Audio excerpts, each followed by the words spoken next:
Hello बच्चों, आज हम पढ़ेंगे क्लास 6 का chapter 10 motion and measurement of distances. Okay, so let's get started. The process of carrying a thing from one place to another is known as the transport. Now, what is the transport? Transport का मतलब क्या होता है? कोई भी एक चीज़ को एक प्लेस से दूसरी प्लेस पर ले जाने को हम क्या बोलते हैं? ट्रांसपोर्ट बोलते हैं. अब पहले के ज़माने में इन अर्लियर टाइम्स जो लैंड ट्रांसपोर्ट होता था, लैंड ट्रांसपोर्ट कैसे होता था? या तो एनिमल्स के थ्रू या फिर ह्यूमन बैग्स के थ्रू होता था. एनिमल्स कैसे? जैसे कि डोंकीज़ हो गए, हॉर्सेस हो गया, कैमल्स हो गए, एलिफेंट्स हो गए, इनकी बैक पर सामान को डाल दिया जाता था और ये animals one place to another उसको ट्रांसपोर्ट करते थे. या फिर जो ह्यूमंस थे वो अपनी बैक पर सामान को कैरी करके one place to another place लेकर जाते थे. ओके, सो लैंड ट्रांसपोर्ट तो ऐसा होता था. अब वाटर ट्रांसपोर्ट कैसा होता था? वाटर ट्रांसपोर्ट कैसे करते थे पहले के ज़माने में लोग? जो हॉलो वुडन लॉग्स होती थी. हॉलो वुडन लॉग्स मतलब लकड़ी की ऐसे पट्टियाँ होती थी जो कि अंदर से हॉलो होती थी. हॉलो मतलब खाली होती थी, जिससे कि उनका वेट बहुत ही लाइट हो जाता था और इस पे सामान को डाल करके वाटर ट्रांसपोर्ट किया जाता था. पहले के ज़माने में ऐसा होता था. ओके, नाउ फिर उसके बाद क्या हुआ? ट्रांसपोर्ट में एक ग्रेट चेंज आया. मोड ऑफ ट्रांसपोर्ट में बहुत बड़ा चेंज आया by the invention of wheel. Wheel के इन्वेंशन, व्हील मतलब पहिया, पहिए के इन्वेंशन के बाद में जो ट्रांसपोर्ट है, उस मोड ऑफ ट्रांसपोर्ट है, उसमें बहुत बड़ा चेंज आया. फिर लोग क्या करने लगे? बुलक कार्ट्स बनाने लग गए. कार्ट्स, बुलक कार्ट्स मतलब कि बैलगाड़ी, एनिमल्स के पीछे ऐसे जो है व्हील्स का कार्ट बना करके और फिर उस पर सामान को डाल करके लेके जाते े. अभी भी आप विलेजेस एरियाज़ में जाएंगे तो आपको ये बैलगाड़ी ज़रूर देखने को मिलेगी. तो पहले के फिर जैसे ये इन्वेंशन हुआ व्हील का, तो फिर लोगों ने बुलक कार्ट्स बनाने लग गए, कैमल कार्ट्स बनाने लग गए और इस पर सामान को डाल करके फिर लेके जाने लगे.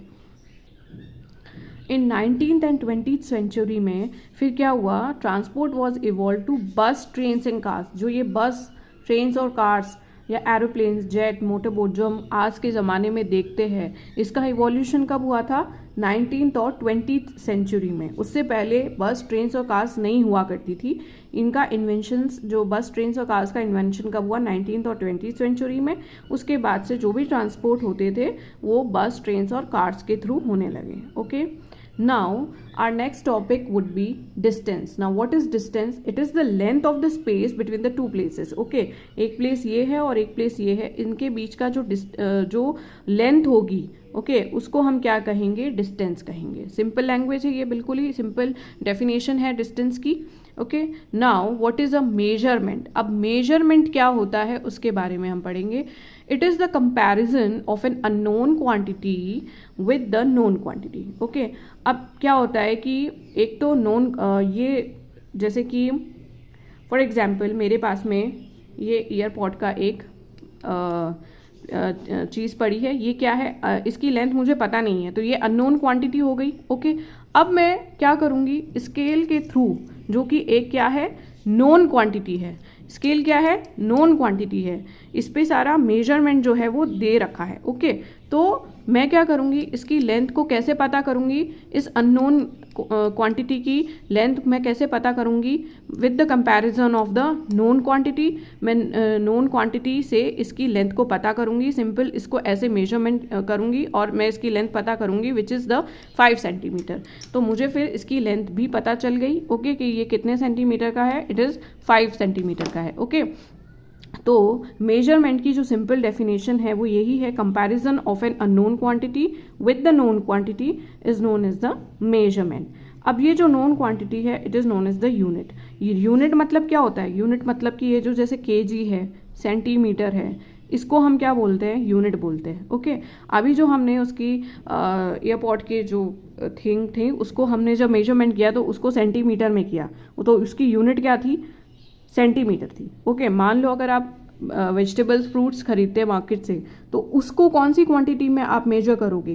किलोग्राम्स में या ग्राम्स में करोगे? तो उसकी यूनिट क्या होगी? केजी होगी या फिर ग्राम्स होगी. ओके, तो इस तरीके से यूनिट को क्या बोलते हैं? जो पीछे इसकी यूनिट लगती है मेजरमेंट की, उसको हम यूनिट बोलते हैं. अब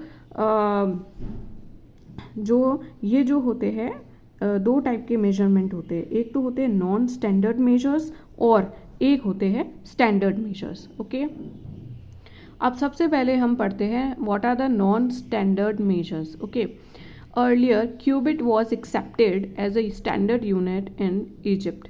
पहले के ज़माने में क्यूबिट को एक स्टैंडर्ड यूनिट ऑफ मेजरमेंट माना जाता था, मतलब कि इसको ही सही माना जाता था। कोई भी चीज़ को मेजर के लिए हम क्यूबिट को करेक्ट मानते थे। Now what is cubit? Cubit क्या होता है?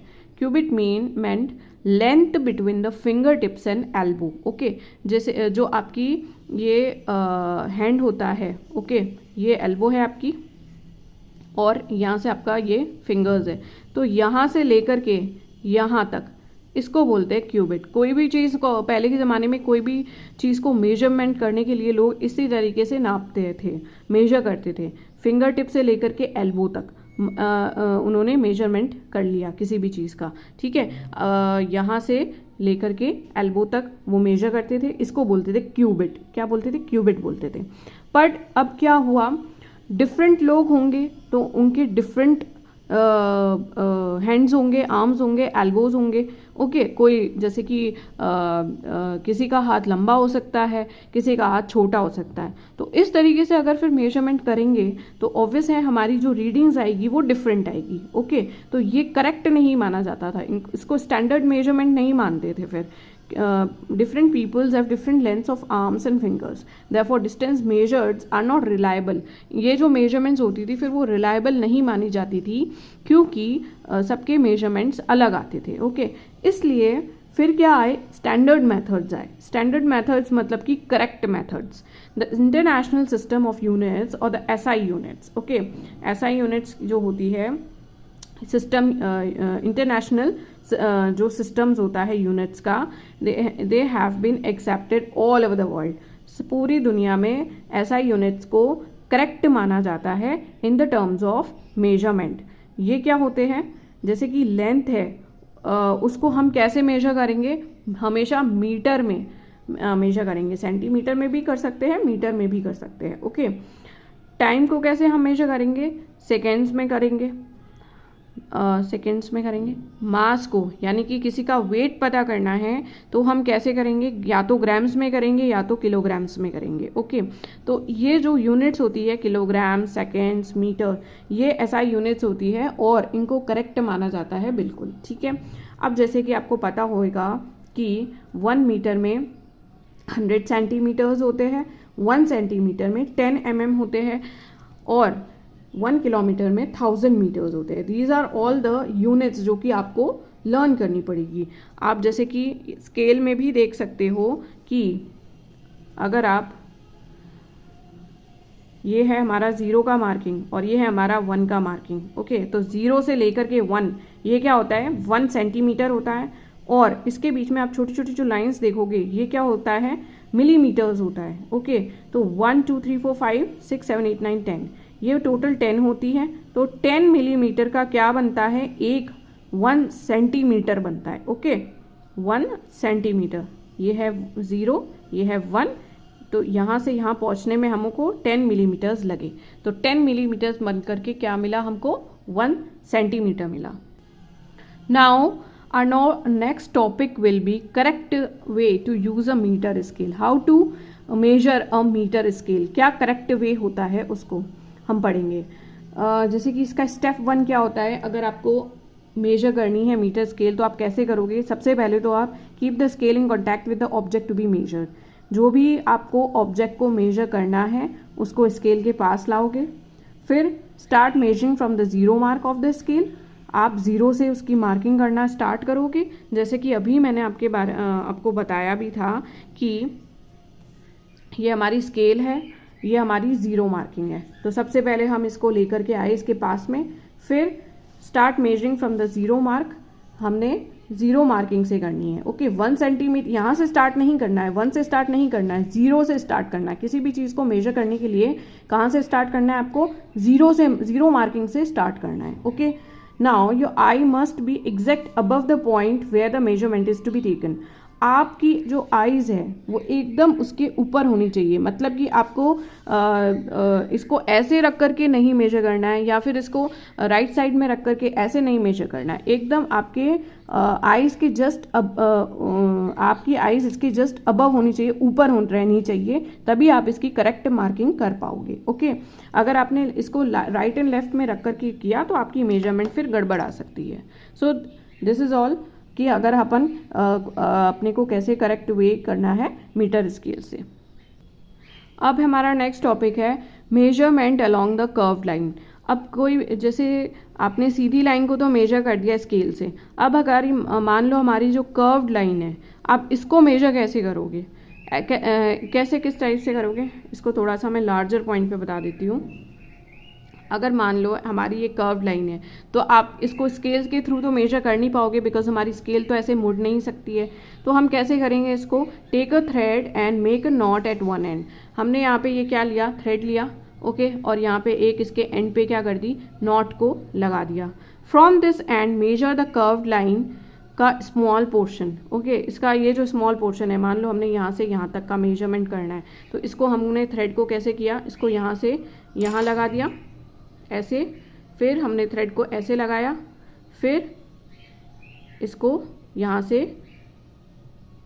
ऐसे पॉइंट आउट किया। बिल्कुल इस लाइन पे लगना चाहिए आपका थ्रेड, ठीक है। फिर हमने यहाँ पे इसकी मार्किंग कर दी, यहाँ से यहाँ तक की मार्किंग कर ली कि हमने यहाँ तक इसको मेजर कर दिया है, ठीक है। फिर एंड पुट द थंब, यहाँ पे थंब लगा दिया। Measure all the small curved portions like above.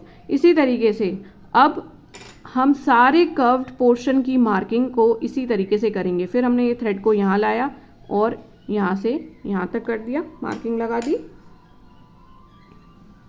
फिर हमने ये इसको ऐसे किया और ऐसे करके ये यहाँ तक आता है हमारा थ्रेड। तो हमको थ्रेड से इस कर्व्ड लाइन की डिस्टेंस पता चल चुकी है, हमारा ये इतना है। अब हम इसको क्या करेंगे? स्केल लगाएंगे और स्केल से इस थ्रेड की मेजरमेंट जो है वो ले लेंगे। ओके, इसको सिंपली स्ट्रेट रखना है यहाँ से यहाँ तक, और ये आ रहा है हमारा 14 सेंटीमीटर। तो ये जो कर्व्ड लाइन है हमारी वो कितनी है? 14 सेंटीमीटर की है। Okay, so this is the correct way to take measurement of along a curved line. हमारा जो नेक्स्ट टॉपिक है वो है motion. Now what is a motion? Any change in the position with the time. Time के साथ में जो भी पोजीशन में चेंज आता है किसी भी चीज़ की, उसको हम क्या कहते हैं? मोशन कहते हैं। जैसे कि आप सिंपल अपना डे टू डे लाइफ का एग्जाम्पल लोगे तो आपको जो सन है, ओके, थोड़ी जब आप मॉर्निंग में सन को देखते हो तो वो ईस्ट साइड में होता है। फिर थोड़ा सा टाइम के साथ साथ में उसकी पोजीशन सन की चेंज होती है, वो सेंटर में आ जाता है, जस्ट हमारे ऊपर आता है, सर के ऊपर। फिर थोड़ा टाइम और बीतता है तो हमारा जो सन का पोजीशन है वो वेस्ट साइड में हो जाती है।